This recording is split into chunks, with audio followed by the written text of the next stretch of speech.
Today in Taipei, a staggering 3.6 billion new Taiwan dollars money laundering scheme at Taichung Commercial Bank.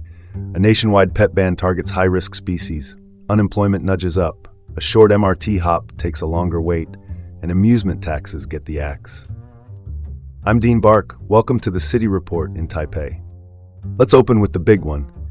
6 managers at Taichung Commercial Bank are embroiled in a 3.6 billion new Taiwan dollars money laundering scandal. Taichung Commercial Bank, a Taiwan-based lender headquartered in Taichung, is under intense scrutiny after investigators say shell company accounts were opened and exploited to wash up to 3.6 billion new Taiwan dollars through the system. Shell companies are entities with little to no real business activity.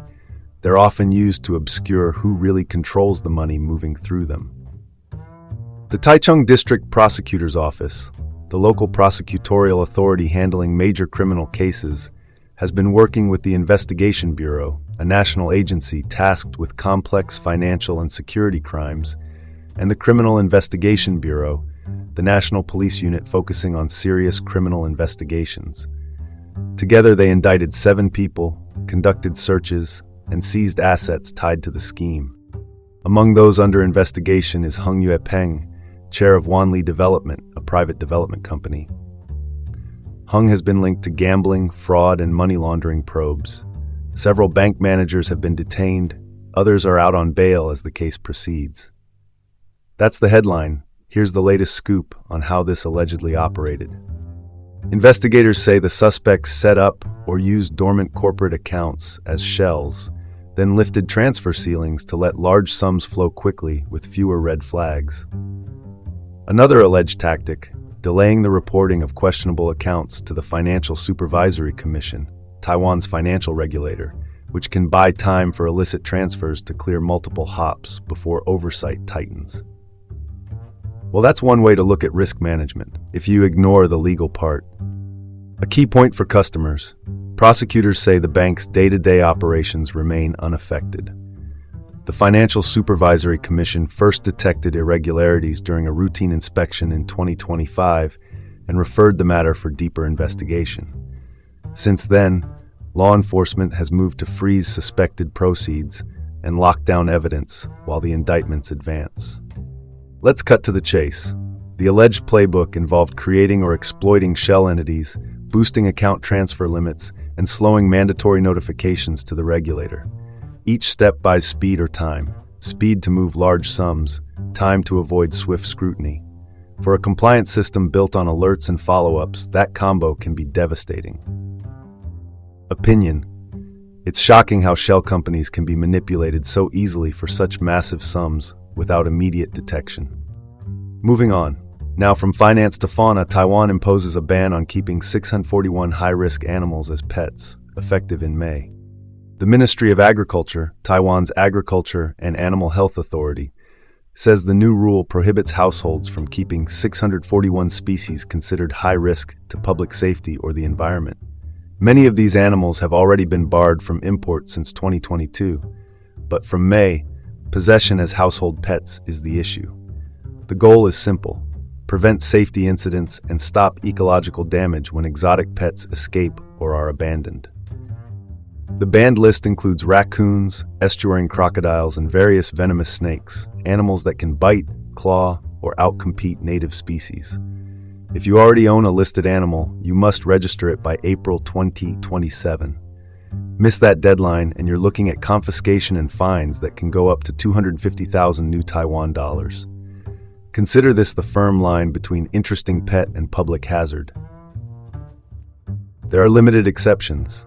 Animal exhibition businesses, think licensed zoos or aquariums, and accredited academic institutions can apply for approvals to keep certain species under controlled conditions. For households, the message is clear: check the list and get in compliance. If your roommate hisses and needs a heat lamp, maybe it's time to read the fine print. Insight here: the policy isn't just about bite risk, it's about ecological balance. Exotic predators or hardy omnivores can reshape local ecosystems if they get loose.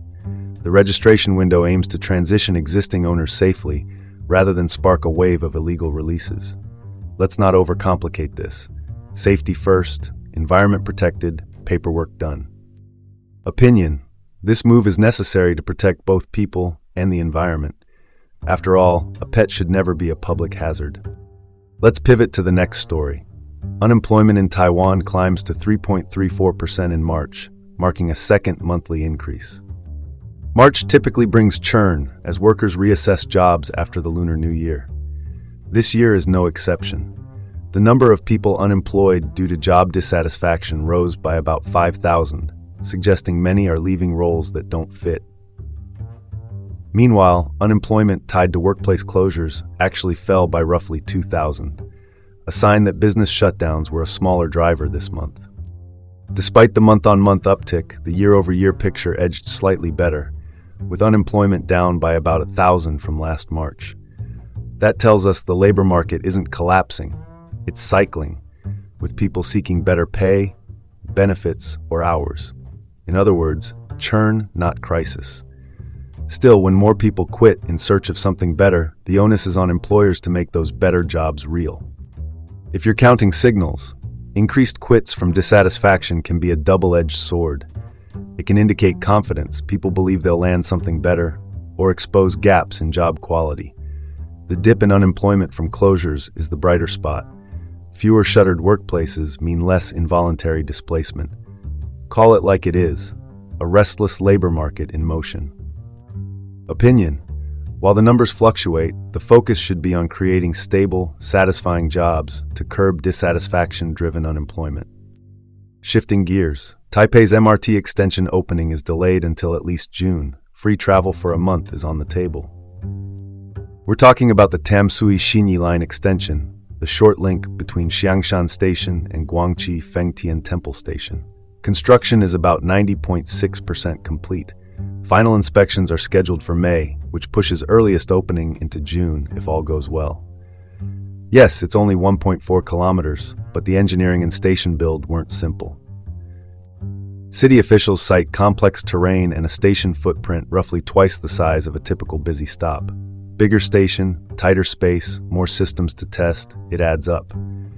For commuters in the southeastern end of the line, it's a frustrating wait for a very short hop. A short hop causing a long wait, Taipei's version of hurry up and hold.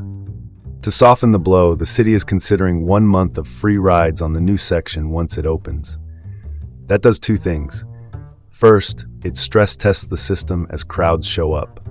Second, it's a goodwill gesture to residents and businesses who've lived with the cones and detours. If you want ridership fast, nothing beats free at the turnstiles. Bottom line, inspection in May, potential ribbon cutting in June, and maybe a month of on-the-house travel to kick it off.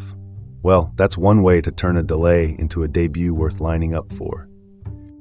Opinion: free travel could be a great way to smooth over the delay, offering a positive spin on an otherwise frustrating situation. Let's keep this train moving. Taiwan abolishes amusement taxes on movies and performances to boost cultural participation. Taiwan's legislature has passed amendments scrapping the amusement tax on movie tickets and a wide range of live performances. The aim is straightforward: make cultural events more affordable and get more seats filled. It's part of a broader play to support the arts and entertainment sector, which thrives on volume and momentum. Some venues, like golf courses and dance halls, can still be taxed under the law, but local governments have leeway to suspend those taxes. In Taipei, Mayor Chiang Wan-an, the city's chief executive, had already pledged to lighten tax burdens on cultural industries. This legislative move aligns with that direction and could extend benefits to sporting competitions as well, where ticket prices matter for turnout. What's the takeaway? Lowering the price barrier nudges undecided audiences off the couch and into theaters and venues. More foot traffic means more concession sales, more buzz, and more jobs behind the scenes. Surprise detail: while some venues remain taxable, city-by-city policy can tilt the scales. Looks like someone finally read the room and priced culture to move. Opinion: this is a smart move to make culture more accessible and reinvigorate the arts industry. And that's where we'll leave it. That's all for today on the City Report with Dean Bark in Taipei. Have a great day and tune in tomorrow for more updates.